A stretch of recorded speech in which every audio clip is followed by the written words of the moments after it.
Viewer আসসালামু আলাইকুম। Village বয় আমির one চ্যানেলে নতুন একটি ভিডিও নিয়ে আসলাম। আর আজকের ভিডিওটি হচ্ছে রাজহাঁস বছরে কতটি ডিম দেয় এবং কতদিন পর ডিম দেয়, রাজহাঁসের খাবার কি কি, রাজহাঁসের দাম, এই চারটি বিষয় নিয়ে আলোচনা করব। তো শুরুতেই একবার বলে নিই, আমার চ্যানেলটা এখনো যারা সাবস্ক্রাইব করেনি সাবস্ক্রাইব করে নেবেন, পাশে আসা বেলটা বাজিয়ে দেবেন আর আমার চ্যানেলে অন্য পশু পাখির ভিডিও দেখে নেবেন। তো চলুন বন্ধুরা আমরা আলোচনা করি রাজহাঁস কতটি ডিম দেয়। রাজহাঁস সাধারণত বছরে 2 থেকে 3 বার, বেশিরভাগ হাঁস 2 বার ডিম দেয় আর প্রতিবার 7 থেকে 8টি ডিম দেয়। কখনো কখনো ভালো খাবার পেলে 10-এর উপরে চলে যায়।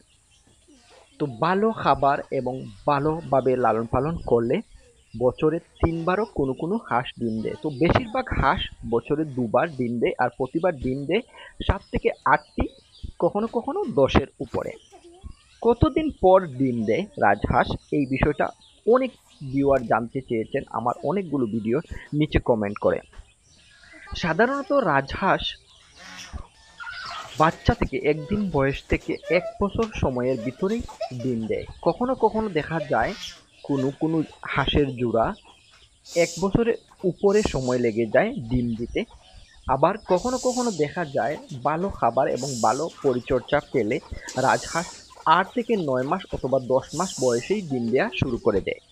তো এই বিষয়ে দুটি ক্লিয়ার হয়ে গেলেন আপনারা। রাজহাঁস 7 থেকে 8টি বেশিরভাগ হাঁস ডিম দেয় আর কখনো কখনো ভালো খাবার, ভালো পরিবেশ, ভালো লালন পালন, ভালো পরিচর্যা পেলে 10-এর উপরে ডিম দিয়ে থাকে। 1 বছরের ভিতরেই ডিম দেয়।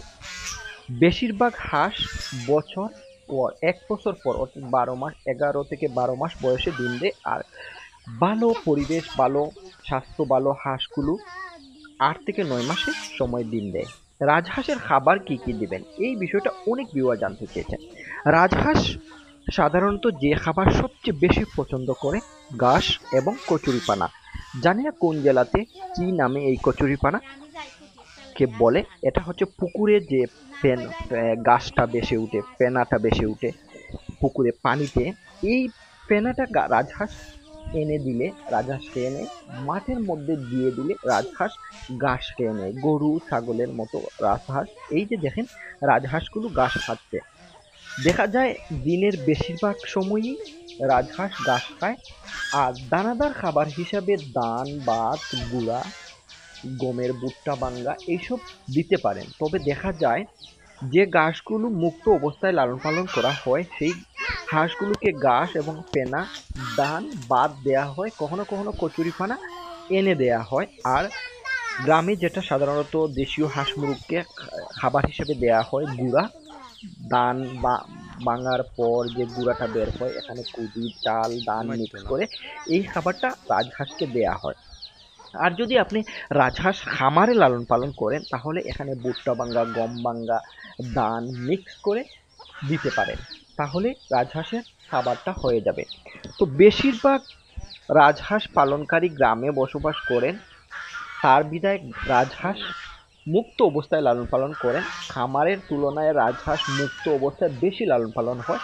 আর মুক্ত অবস্থায় রাজহাঁস ঘাস বেশিরভাগ হাঁসগুলোই খেয়ে থাকে। আর দানাদার খাবার হিসেবে ধান, ভাত, গুঁড়া এইসবই গ্রামে খাবার হিসাবে দেয়া হয়।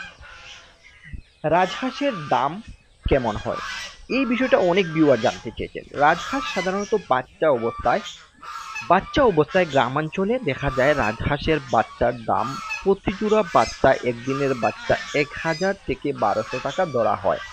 আর এডাল্ট বয়সের রাজহাঁস কখনো কখনো 3 থেকে 3.5-4 হাজার টাকা জোড়া বিক্রি হয়। এই দামেই কিছুটা কম বেশি হতে পারে, এক এক জেলা, এক এক জায়গার উপর ভিত্তি করে কিছুটা কম বেশি হতে পারে। তবে সিলেটের বেশিরভাগ গ্রামাঞ্চলে 1000 টাকা জোড়া একদিনের বাচ্চা পাওয়া যায়, কখনো কখনো 1100-1200 টাকায় জোড়া পাওয়া যায় বাচ্চা।